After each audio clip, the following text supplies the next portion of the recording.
Detik-detik KA Bank Unkarta tabrak mobil dan motor di Prambanan, Sleman.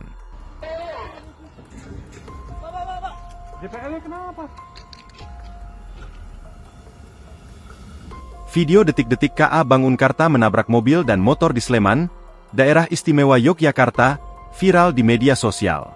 Video tersebut diunggah oleh akun X Merapi_Uncover pada Selasa, 4 November 2025, pukul 11.50 waktu Indonesia Barat.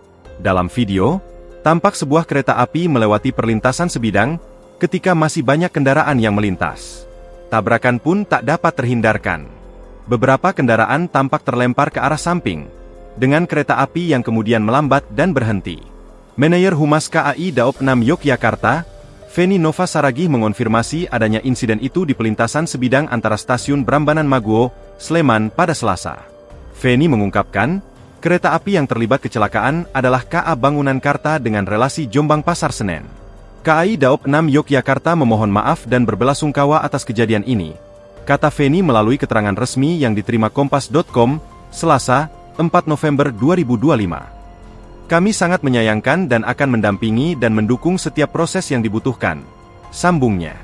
Dia memastikan, seluruh awak dan penumpang kereta dalam kondisi selamat. KA Bank Unkarta juga dapat melanjutkan perjalanan. KAI Daop 6 Yogyakarta menyampaikan permohonan maaf kepada seluruh penumpang KA yang terdampak atas kejadian ini. KAI Daop 6 Yogyakarta sangat menyayangkan kejadian ini dan diharapkan tidak terjadi di kemudian hari. Kami akan mendampingi dan mendukung seluruh proses yang dibutuhkan, tutur Feni. Masyarakat juga kami imbau untuk senantiasa berhati-hati dan waspada serta mematuhi rambu-rambu yang berlaku, imbuhnya. Feni menerangkan, penyebab dari KA Bank Unkarta tabrak kendaraan di Prambanan itu masih dalam pemeriksaan dan penyelidikan. Download Tribun X sekarang, menghadirkan lokal menjadi Indonesia.